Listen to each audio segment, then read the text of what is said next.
34. Segundo libro de Crónicas, capítulo 34. Vamos a estar mirando esta porción que se titula Las reformas de Josías. Hemos entrado en una serie que le hemos titulado Tiempo de Reforma. Diga conmigo, Tiempo de Reforma. ¿Cómo se llama esta serie? Tiempo de Reforma. Entendemos porque la palabra reforma a nosotros no nos suena muy bien. Cuando nos dicen reforma tributaria, ¿qué es lo primero que pensamos? No, más impuestos. Siempre la palabra reforma no tiene una buena connotación, pero en la Biblia la palabra reforma tiene una muy buena connotación. La palabra reforma quiere decir volver a los inicios, volver a lo importante. Segundo libro de Crónicas, capítulo 34, y vamos a leer el versículo 14 en adelante. Dice la palabra de Dios de esta manera: y al sacar el dinero que había sido traído a la casa de Jehová, el sacerdote Hilcías halló el libro de la ley de Jehová dada por medio de Moisés. Y dando cuenta Hilcías, dijo al escriba Safán: yo he hallado el libro de la ley en la casa de Jehová. Y dio Hilcías el libro a Safán. Y Safán lo llevó al rey y le contó el asunto, diciendo: tus siervos han cumplido todo lo que les fue encomendado. Han reunido el dinero que se halló en la casa de Jehová y lo han entregado en manos de los encargados y en manos de los que hacen la obra. Además de esto, Además de esto, declaró el escriba Safán al rey diciendo: el sacerdote Hilcías me dio un libro. Y Safán lo leyó delante del rey. Amén. Quiero que hagamos un corto análisis de qué es. Primero vamos a dar un poquito de historia previa para comprender qué es lo que está pasando. Aquí nos encontramos al rey Josías. ¿Cómo se llama este rey? Josías fue uno de los reyes más jóvenes que tuvo Israel. Él llega a su reinado con solo 8 años de edad. Eso lo encontramos en el mismo capítulo, en el versículo 1. Nos dice el texto que a los 8 años de su reinado, o sea, él tenía aproximadamente 16 años, él decide seguir al Dios de David, su antepasado. ¿Quién era el Dios de David? Jehová. Obviamente la Biblia hace esta anotación porque los reyes anteriores no seguían a Jehová. Eran muy pocos, eran muy seleccionados los reyes que realmente se entregaban y se consagraban a Jehová. En este caso, Josías decidió hacerlo. Y nos dice la Biblia, mire lo que dice el versículo 3. Estamos segunda de Crónicas, capítulo 34, verso 3. Dice: y a los 8 años de edad, a los 8 años de su reinado, siendo aún muchacho, comenzó a buscar al Dios de David su padre. Y a los 12 años comenzó ¿a qué? ¿Comenzó a qué? A limpiar a Judá. Pausa. Entonces, 8 años después de él empezar su reino, empezó a buscar de Dios y le toma 4 años darse cuenta que hay un problema grande en Judá. Y empieza él a hacer ¿qué? Una limpieza. ¿Cómo la limpió? Dice: comenzó a limpiar a Judá y a Jerusalén de los lugares altos, imágenes de acera, esculturas, imágenes fundidas. Y derribaron delante de él los altares de los Baales, e hizo pedazos las imágenes del sol que estaban puestas encima. Despedazó también las imágenes de acera, las esculturas y estatuas fundidas, y las desmenuzó, y esparció el polvo sobre los sepulcros de los que le habían ofrecido sacrificios. Imagínese lo que se encuentra el rey Josías. Se encuentra con un pueblo lleno, hundido en la idolatría. Imágenes por todo lado, altares por todo lado. Josías dice: voy a hacer una limpieza. Y derribó todo lo que no era de Dios. Acto seguido, el templo había sido abandonado. ¿Y qué pasa cuando el templo es abandonado? El templo, para que funcione, requiere de personas, de sacerdotes. ¿Y qué pasa si la gente no va al templo? Pues los sacerdotes no tienen qué hacer. No llegan las ofrendas, no llega el sostenimiento. ¿Y de qué van a comer los levitas? Los levitas se ocuparon en otras cosas porque tenían familias, debían sostenerlas. Entonces Josías da una orden que se recoja un dinero para poder hacer la remodelación o la reconstrucción del templo. No porque el templo estuviera destrozado, sino porque estaba en muy mal estado y necesitaba ser renovado.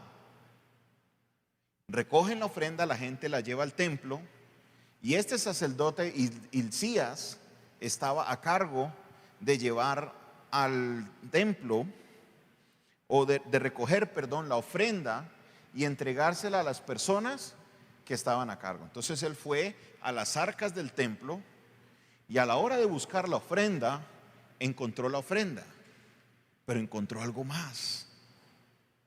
Encontró el libro de la ley de Dios. Esto es raro, yo no sé si a usted le pasa como a mí, pero yo cuando leo siempre estoy como analizando qué es lo que pasa y por qué es raro. Porque, ¿qué se debería encontrar en una iglesia? ¿Es raro que uno encuentre una Biblia en una iglesia? Pregunta, ¿qué piensan ustedes? ¿Es raro? No. Decir que él encontró el libro de la ley de Dios en el templo es como decir que encontró una gallina en un gallinero. ¿Cierto? ¿Qué más va a encontrar usted en el gallinero? Pues gallinas.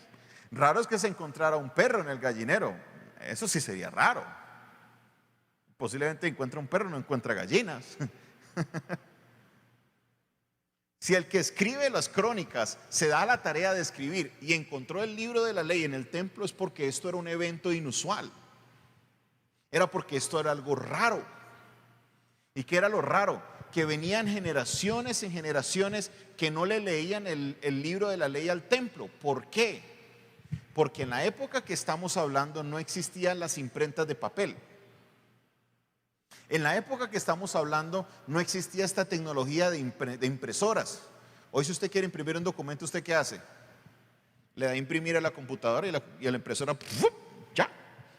En esta época no. En esta época ni siquiera el pergamino se había inventado. Todo se escribía en el cuero de animales. Y se escribía a mano. Por eso el texto habla de una profesión llamada escribas. Estaba el escriba Safán. ¿Qué hace un escriba? Muy bien, ¿cierto? ¿El escriba qué hace? Pues escribir. ¿Escribe qué? La ley de Dios. El trabajo de un escriba es coger y escribir a mano todo lo que es la ley de Dios. ¿Qué es la ley de Dios? El libro de Génesis, el libro de Éxodo, el libro de Levítico, el libro de Números y el libro de Deuteronomio. Solo haga el ejercicio y mire cuántos capítulos tiene Génesis. Génesis tiene 50 capítulos y copiarlos todos a mano. ¿Cuánto se demoraría en hacerlo? Difícil, ¿cierto? Por eso no habían tantas copias del libro de la ley. Solo había una y estaba en el templo y estaba bien guardada. Pero estaba tan bien guardada que nadie la había encontrado. ¿Le ha pasado a usted eso alguna vez? Que usted esconde algo tan bien escondido que ni siquiera usted lo encuentra. Si alguien debería saber dónde estaba el libro de la ley era el escriba. Si alguien debería saber dónde estaba el libro de la ley era el sacerdote Hilcías, pero no, ninguno de ellos dos sabía dónde estaba. Encontraron el libro y ¿qué dice Hilcías? Hilcías le dice a Cefas, vete por favor donde el rey y le dices ya qué fue lo que encontraste y le vas a leer el libro de la ley. Se lo vas a leer ya, corriendo. Y él se va corriendo para allá y llega a este hombre Safán, perdón, no Safa sino Safán, y le dice, rey, ya les cumplimos. Cogimos la ofrenda, la repartimos a las personas indicadas, ya se empezó a hacer la obra, pero encontramos un libro. Me imagino Josías diciéndole, ¿qué libro encontraste? Safán le dice, el libro de la ley de Moisés, el libro que Dios dio. a Moisés. Imagínese a Josías, que amaba a Dios. ¿Qué le habrá dicho Josías? Está bien, Elenita, está bien. ¿Qué le habrá dicho? Léemelo, léemelo, quiero saber. Y después de leérselo, mire lo que dice el versículo 19. Luego que el rey oyó las palabras de la ley, ¿qué hizo él? Rasgó sus vestidos y mandó a Hilcías y a Ahicán, hijo de Safán, y a Abdón, hijo de Micaía, y a Safán, escriba, y a Asaías, siervo del rey, diciendo: andad, consultad a Jehová por mí y por el remanente de Israel y de Judá acerca de las palabras del libro que se ha hallado. Mire la razón por la que él se rasgó las vestiduras. Dice el texto: porque grande es la ira de Jehová que ha caído sobre nosotros, por cuanto nuestros padres no guardaron la palabra de Jehová para hacer conforme a todo lo que está escrito en el libro. ¿Cuál es el gran pecado que él dice? Dice: nuestros padres no preservaron el libro de la ley, no lo guardaron, no hicieron el trabajo de leerlo para que nosotros supiéramos qué era lo que nos iba a pasar. ¿A qué se está refiriendo el sacerdote? Perdón, el rey. Aquí precisamente está hablando de Deuteronomio 28. ¿Quién ha leído el Deuteronomio 28? ¿Alguien lo ha leído? Las bendiciones de la obediencia: y estarás como cabeza y no por cola, estarás arriba y no estarás abajo, no deberás dinero, sino que tú prestarás a las naciones. ¡Aleluya! Pero del versículo 14 en adelante hay un subtítulo que dice: maldiciones por la desobediencia. Y aquí Josías escuchó todas las maldiciones que vendrían si habían desobediencia, y él, sabiendo que estaban en desobediencia, dijo: es terrible lo que nos va a mandar Dios. Vayan y consulten, por favor, averigüen qué piensa Dios de lo que está pasando, por favor, yo quiero saber. Versículo 22. Entonces Hilcías y los del rey fueron ¿a dónde? Léalo fuerte conmigo. ¿A dónde fueron? Estamos en el versículo 22, mismo capítulo, versículo 22. Entonces Hilcías y los del rey fueron ¿donde quién?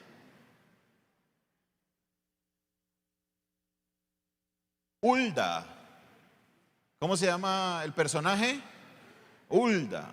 No sabemos hasta el nombre si es hombre o mujer, que es un nombre raro. Pero ¿qué nos dice de Hulda? ¿Que Hulda era qué? Profetiza. Entonces, si nos dice que es profetiza, es porque es una mujer. Hay los que dicen que la mujer no tiene ministerio, no han leído la Biblia, porque la Biblia creo que dice algo diferente, ¿no? Entonces Hilcías y los del rey fueron a Hulda profetisa, mujer de Salum, hijo de Ticva, hijo de Aras, guarda de las vestiduras, la cual moraba en Jerusalén, en el segundo barrio, y le dijeron las palabras dichas antes. Y ella respondió: Jehová Dios de Israel ha dicho así: decid al varón que os ha enviado que así ha dicho Jehová: he aquí yo traigo mal sobre este lugar y sobre los moradores de él todas las maldiciones que están escritas en el libro que leyeron delante del rey de Judá, por cuanto me han dejado y han ofrecido sacrificios a dioses ajenos, provocándome a ira con todas las obras de sus manos. Por tanto se derramará mi ira sobre este lugar y no se apagará. Hasta aquí el panorama no pinta para nada bien. La cosa se ve ¿de qué color? Color de hormiga, se ve bien difícil. ¿Por qué se ve bien difícil? Porque el pueblo tenía una responsabilidad. ¿Cuál era la responsabilidad del pueblo? De poder crear el ambiente para que los sacerdotes pudieran hacer su trabajo. ¿Cuál era su trabajo? Leer la ley de Dios al pueblo, para que el pueblo pudiera escucharla, entenderla y ponerla en práctica y así no causaran la ira de Dios. Ese era el trabajo del pueblo, asegurarse de que toda la estructura funcione para que el templo pudiera hacer el trabajo que podía hacer. Pero ellos se olvidaron de Dios. Se fueron tras los Baales y en vez de llevar sacrificios para Dios, estaban llevándoles sacrificios a Baales. Les llamaba más la atención la idolatría de las imágenes. Y por esa razón estaban en la situación que estaban. Es importante que nosotros entendamos este punto tan clave, porque hay algo que agrava la situación. Quiero explicarle, mis hermanos. Para mí, Josías representa a la iglesia de hoy. Josías representa a la iglesia de hoy. ¿En qué sentido? En que Josías quería buscar a Dios. En que Josías quería servir a Dios. ¿Cuántos que están aquí quieren buscar a Dios y servir a Dios? ¿Cierto que sí? Pero ¿cuál es el problema? Que él no había recibido las lecciones de la palabra de Dios. Entonces, él hacía lo que a él le parecía que a Dios le agradaba, pero no había leído la palabra de Dios. Hoy en día, creo yo que tenemos una iglesia que busca y quiere, anhela buscar a Dios y servir a Dios. Pero gran parte de la iglesia ha sido víctima a enseñanzas que no son bíblicas. Porque la lectura de la Biblia se ha menguado. Se ha reducido a buscar unos 2 o 3 versículos que digan lo que a mí me gusta y predicar de esos versículos para yo decir lo que quiero decir desde un púlpito. Solo imagínense la noticia que salió esta semana. Una persona diciendo, no, es que Dios no quiere que yo sufra. Por esa razón necesito la eutanasia. Y la verdad no es tan culpa de la señora. Ella ha sido víctima de todo lo que le han enseñado. Y yo he escuchado personalmente a personas y a predicadores diciéndole a la gente, es que Dios no te creó para sufrir. Tú eres un hijo de Dios, un príncipe del Dios más rico del mundo. Dios te hizo fue para ser rico y millonario. Dios no quiere que tú sufras. Dios no quiere que estés enfermo. Dios no diseñó tu cuerpo perfecto para que estés enfermo. Si tú te enfermas es porque algún castigo de Dios, algo malo tienes con Dios. Son cosas que usted no tiene que ir muy lejos. Solo prenda la radio cristiana, solo prenda la televisión cristiana y eso es lo que usted va a encontrar. Y dice un dicho por ahí que usted puede repetir una mentira tantas veces que se empieza a sonar como una verdad. Cualquier persona que solo haya cogido el libro de Job y lo hubiera medio leído, se daría cuenta que todas estas enseñanzas no son bíblicas. Porque Job era un hombre justo, Job era un hombre recto. Es lo primero que dice la Biblia de Job. Sin embargo, lo perdió todo, se enfermó. Y se levantaron 3 amiguitos a decirle, uy, algún pecado tenés oculto, Job. Algo malo tenés por ahí guardado. Uno de ellos se atrevió a decirle, Job, anoche tuve una visión y vi un espíritu raro andando por ahí al lado tuyo. Algún pecado tenés guardado. ¿Cuántos no se levantan a decirle a hoy, usted huele a pecado, Dios me mostró? Y se equivocan. Job sufrió no porque estuviera en pecado, porque al final del libro Dios calla a estos 4 amigos. Empezaron 3, se añadió un cuarto. Dios los calla y le dice, vayan donde Job y le piden su bendición. Porque no era por ningún pecado. Job tenía que pasar un proceso. Solo con la lectura de un libro de la Biblia, solo que un predicador cogiera el libro de Job y leyera eso, se tumba todo Dios no quiere que usted sufra. Se cae. ¿Por qué llegamos a ese punto? Porque no leemos la palabra de Dios. Ahora, hay una diferencia dentro de la gente, dentro de Josías y la iglesia de hoy. ¿Quieres saber cuál es la diferencia? Que hoy en día nosotros tenemos una imprenta que puede sacar 10.000 Biblias de una sola. Y usted puede comprar una Biblia, aquí en la iglesia las vendemos a 8.000 pesos, ni lo que vale un almuerzo. Usted puede comprar una Biblia. Listo, pastor, no tengo plata. ¿Quién de aquí tiene un celular? Levante la mano, los que tienen celulares. Usted puede ir a la tienda de aplicaciones de su celular y coloca Biblia. ¿Cuántas aplicaciones te sale que tiene la Biblia? Como 40 aplicaciones.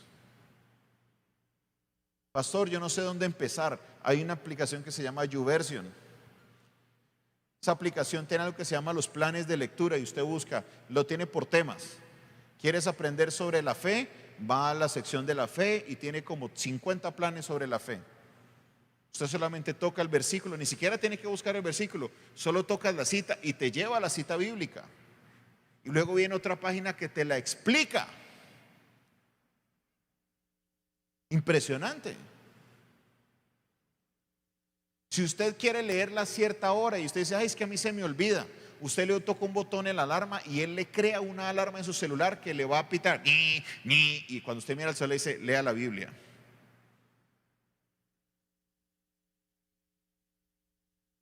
Ay, pastor, es que yo no sé leer. Hay un botoncito abajo que dice play, usted lo toca y le empieza el celular a leerle la Biblia a usted.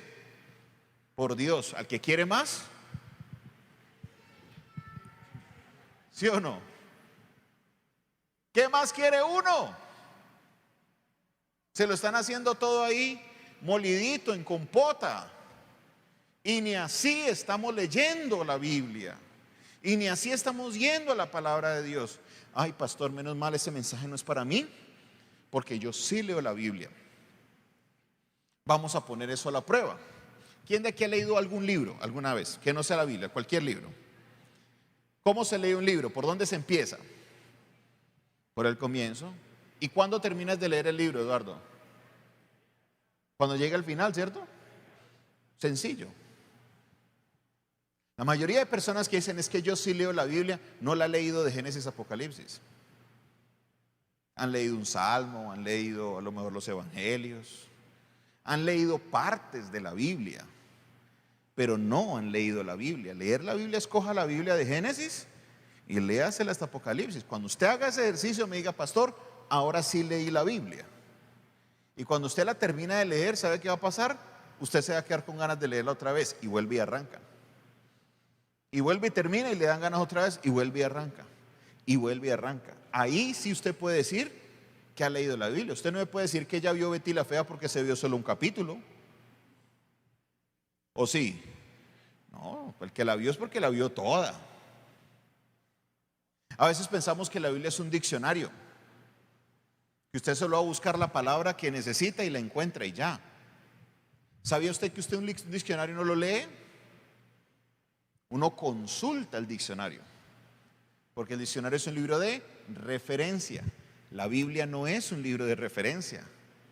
La Biblia es un libro para leerlo. Y si lo voy a leer, lo debo leer completico. Ay, pastor, pero es que esa tarea está bien difícil. Digo, sí, está difícil, pero no imposible. Yo soy un mal lector.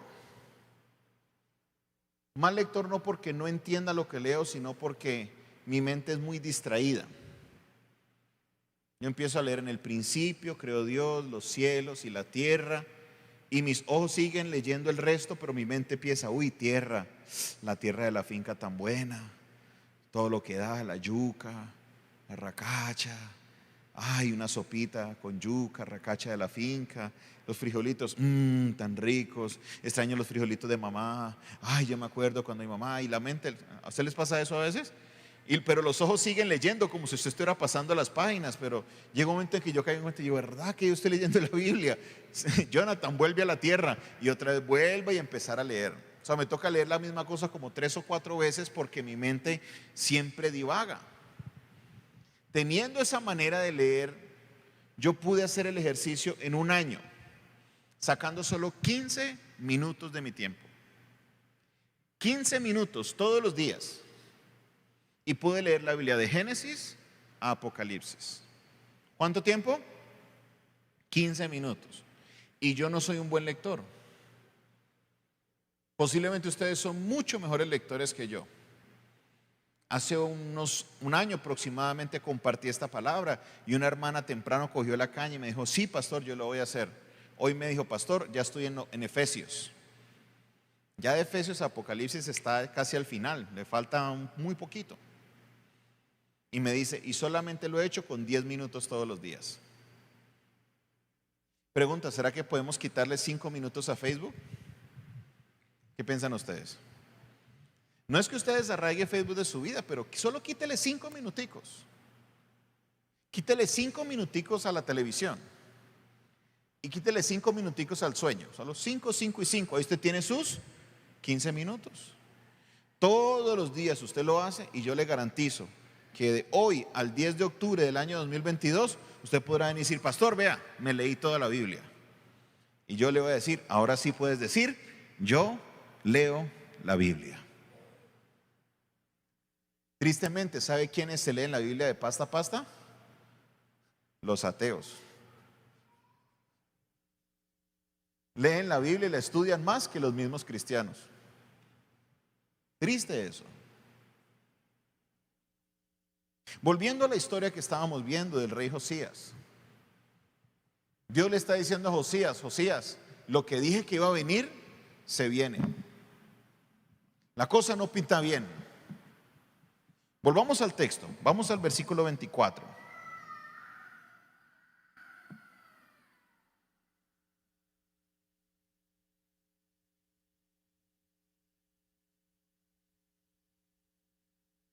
He aquí, yo traigo mal sobre este lugar y sobre los moradores de él. Todas las maldiciones que están escritas en el libro que leyeron delante del rey de Judá. Por cuanto me han dejado y han ofrecido sacrificios a dioses ajenos, provocándome a ira con todas las obras de sus manos. Por tanto, se derramará mi ira sobre este lugar ¿y no qué? Lea el versículo 26 fuerte conmigo. Mas al rey de Judá que os ha enviado a consultar a Jehová, así le diréis: Jehová, el Dios de Israel, ha dicho así: por cuanto oíste las palabras del libro y tu corazón se conmovió y te humillaste delante de Dios al oír sus palabras sobre este lugar y sobre sus moradores, y te humillaste delante de mí y rasgaste tus vestidos y lloraste en mi presencia, yo también te he oído, dice Jehová. He aquí que yo te recogeré con tus padres y serás recogido en tu sepulcro en paz, y tus ojos no verán el mal que yo traigo sobre este lugar y sobre los moradores de él. Y ellos refirieron al rey la respuesta. Lo que hizo Josías no fue en vano, porque lo que se le venía a Judá era bien recio, era duro, y lo vemos después. Pero como Josías decidió seguir a Dios y obedecer la ley de Dios, Dios le dijo: pongo ese plan en pausa. Lo pongo en pausa. Tú no vas a ver lo que yo voy a hacer con este pueblo. Y así lo cumplió Dios. Josías murió con una nación próspera, con una nación tranquila, pero llega su hijo Joacás. Y Joacás decidió no seguir a Dios. Lo primero que sucede es eso, que Joacás decide no seguir a Dios. ¿Sabe cuánto le duró el reinado a él? 3 meses. No 3 años, 3 meses. Y a los 3 meses viene Necao, el rey de Egipto, y lo secuestra y se lo lleva para Egipto. Luego sigue Joacim, y en el reinado de Joacim llega a Babilonia y arrasa con todo. Se lleva a todos los príncipes, a Daniel, se lleva a Sadrach, Mesac, Abednego, a todos los príncipes se los lleva para Babilonia y quedan en un exilio. El templo es destruido completamente bajo el reino de ellos. ¿Nota que Dios le cumplió su promesa? Algo maravilloso sucede. En el capítulo 35 versículo 25. Hay una referencia hermosa que la quiero compartir con ustedes el día de hoy.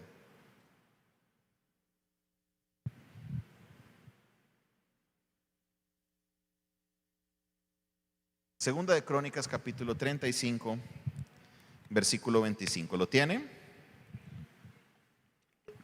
Mire lo que dice. Y Jeremías, pausa, aquí está hablando del profeta Jeremías. ¿Qué hizo Jeremías? Endechó en memoria de Josías. Todos los cantores y cantoras recitan esas lamentaciones sobre Josías hasta hoy y las tomaron por norma para endechar en Israel, las cuales están escritas ¿en qué libro? ¿En el libro de qué? De los lamentos. Ese libro de los lamentos se refiere al libro en la Biblia de las lamentaciones, de autoría de Jeremías. Vamos a Lamentaciones capítulo 3, versículo 22. Y aquí vamos a entender de lo que se trataba la vida de Josías.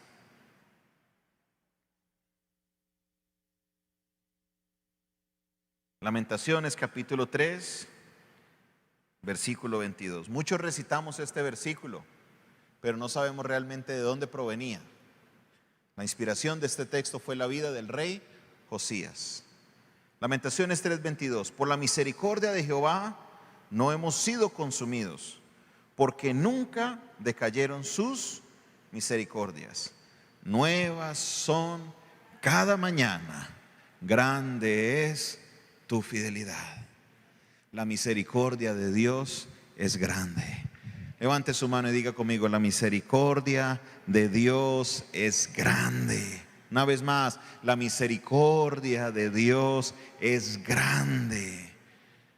Porque cada día de vida es una oportunidad que Dios nos va para volver a su palabra y hacer las cosas como Él quiere que nosotros las hagamos. Es por su misericordia que no hemos sido consumidos. Josías vio la misericordia de Dios. Dios pospuso ese plan. ¿Qué va a hacer Dios contigo? Ten en cuenta algo, mi hermano y mi hermana. Primero que todo, le voy avisando. Todo este mes de octubre lo que hace falta, de lo único que voy a hablar es de volver a la Biblia. Y la meta mía es que usted escuche: lea la Biblia, lea la Biblia, lea la Biblia, lea la Biblia, lea la Biblia hasta que usted se canse. Hasta, como decimos coloquialmente, que le sepa a cacho. ¿Por qué? Porque yo voy a librar mi responsabilidad.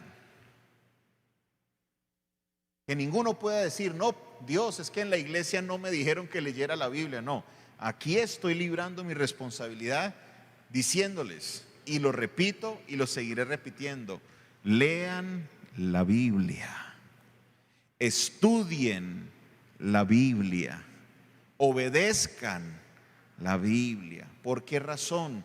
Dice la Biblia que no solo de pan vivirá el hombre, sino ¿de qué?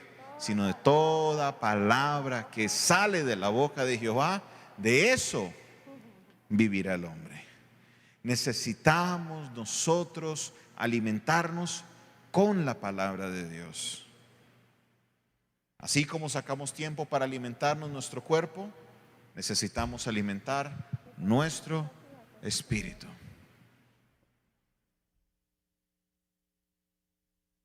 La palabra de Dios es una herramienta poderosa.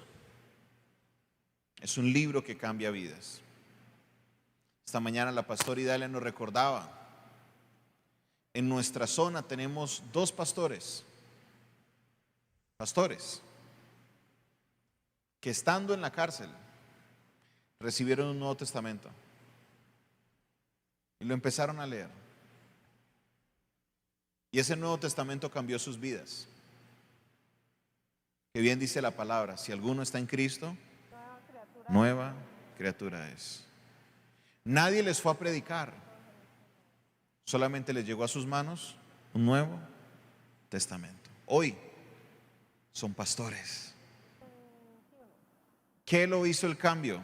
la palabra de Dios, porque la palabra de Dios es viva y eficaz, más cortante que toda espada de doble filo, que llega hasta lo profundo. Eso es la palabra de Dios. Es viva, es eficaz. ¿Cuántos quieren ver a su familia llegar a los pies de Cristo? Ahí está la herramienta. Pero la herramienta tiene que hacer un cambio primero en mí. Que la costumbre nuestra es ver la paja que hay en el ojo de mi hermano, pero se nos olvida que en el ojo mío hay una viga grandísima. Necesitamos ser transformados por la palabra de Dios. Cuando somos transformados por la palabra de Dios, viene ese cambio, ese avivamiento. Pero no un avivamiento donde todo el mundo brinca y salta, no, un avivamiento que es más importante, que es el avivamiento de arrepentimiento, donde las almas se arrepienten de las cosas que han vivido, de las cosas que han pasado.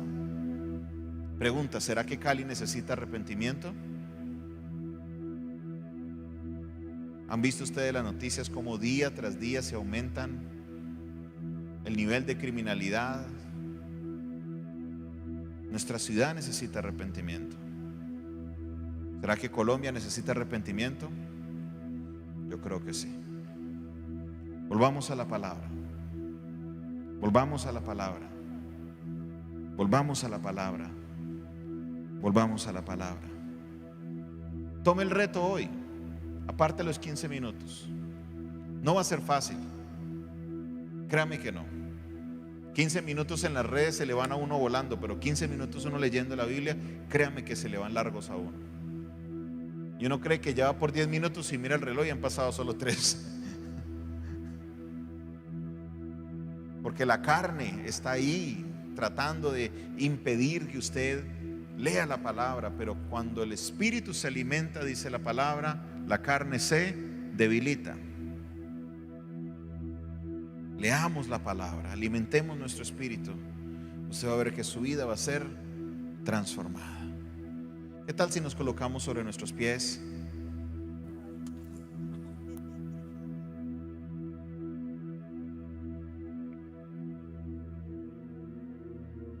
Y de un día como hoy nos queda hacer un compromiso con Dios. Un compromiso que yo no lo voy a obligar a hacerlo. No, cada uno lo hace.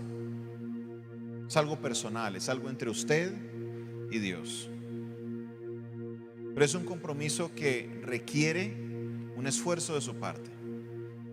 Eso sí, le garantizo que ese compromiso cambiará su vida.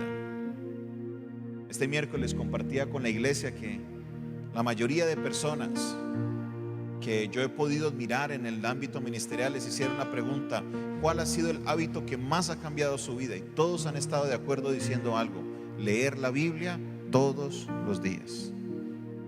Ha sido el hábito que más ha transformado mi vida. Permite que la palabra de Dios se transforme. Lo que no ha podido hacer el psicólogo, lo que no ha podido hacer el terapeuta, lo que no ha podido hacer ninguna persona, la palabra de Dios lo puede hacer. Hoy te lo garantizo. Permite que la palabra de Dios haga ese cambio en ti. Cierra tus ojos. Habla con Dios. Habla con Dios. Habla con el Señor. Es por su misericordia que no hemos sido consumidos. Es por su misericordia. Nuevas son cada mañana. Grande es su bondad. Grande es su fidelidad. Señor, en este día nos acercamos ante ti y lo hacemos cabizbajos, lo hacemos humillados, lo hacemos reconociendo, Dios, que hemos fallado, hemos pecado. porque hemos olvidado leer tu palabra. Tu palabra nos lo dice, que ese libro de la ley nunca se apartará de nuestra boca, sino que meditaremos en él de día y de noche. Y le hemos dado prioridad a otras cosas, a otras situaciones, y nos hemos olvidado, Señor, de lo importante que es tu palabra. Dios, te pedimos perdón porque hemos querido hacer nuestra voluntad y no tu voluntad. Te pedimos perdón. Te pedimos perdón, Señor, porque aún a la hora de darle un consejo a alguien, hemos confiado en fábulas, hemos confiado en historias y no hemos consultado tu palabra. Aún a sabiendas aconsejamos cosas contrarias a la palabra. Te pedimos perdón.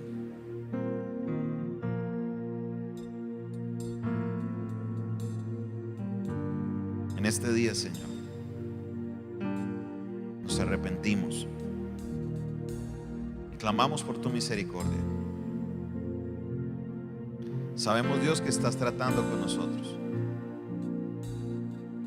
Sabemos, Dios, que hay cosas que quieres que la iglesia en general cambie. Y una de esas reformas grandes que debemos hacer es volver a tu palabra. Dios, tu palabra es la que me sostiene. Tu palabra es la que me alimenta. Por eso en este día hago un compromiso contigo, Señor, que no me apartaré más de tu palabra. Seguiré, Señor, tu palabra, la leeré, la estudiaré y la obedeceré. Quiero agradarte a ti, Señor.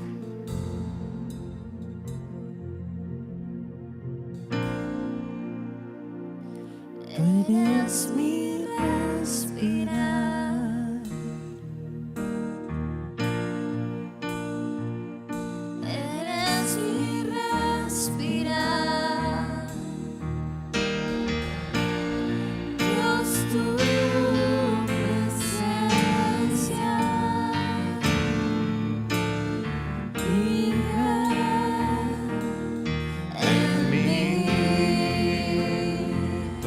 Señor,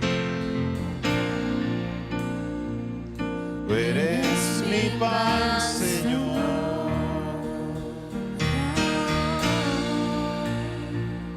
Tú eres mi pan, Señor. Dios, tus palabras son para mí.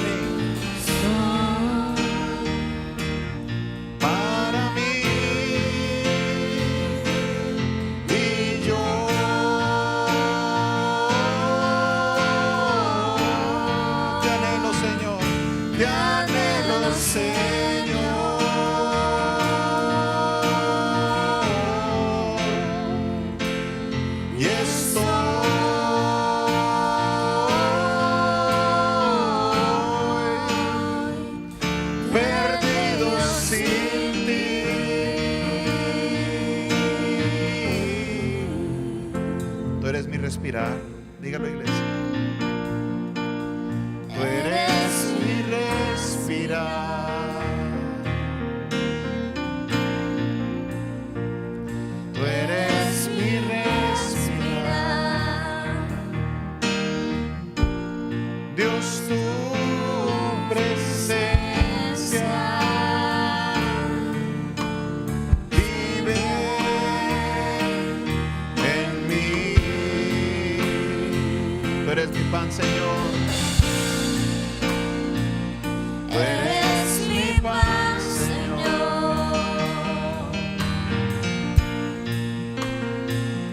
Eres mi pan, Señor.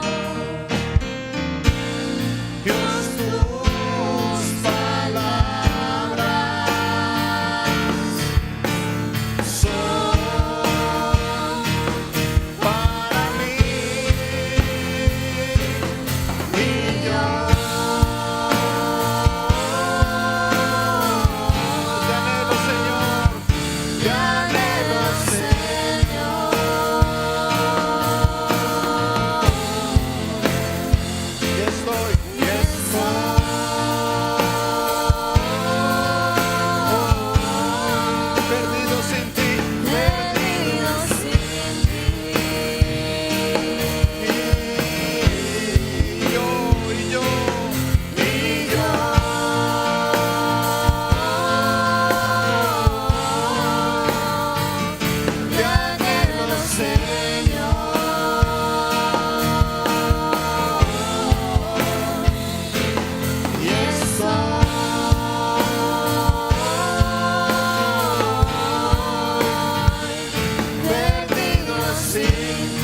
Ayúdanos, oh Dios. Ayúdanos, Señor. Sin tu palabra estamos perdidos. Sin tu presencia no queremos ir a ningún lugar. Ayúdanos, Dios, al volver al inicio, al comienzo, a tener esa relación contigo. Queremos, Señor, disfrutar de ese momento. Obra en mí, Señor. Siga hablando con Dios. Ese es el momento preciso para que usted haga ese compromiso con Dios. Si hay alguien que me esté viendo por internet o alguien que esté aquí el día de hoy que quiera recibir a Cristo o que quiera reconciliarse con el Señor, este es un momento importante. Este es el momento en el cual puedes dar el paso para poder reconciliarte con Dios. Si lo quieres hacer, ahí donde estás,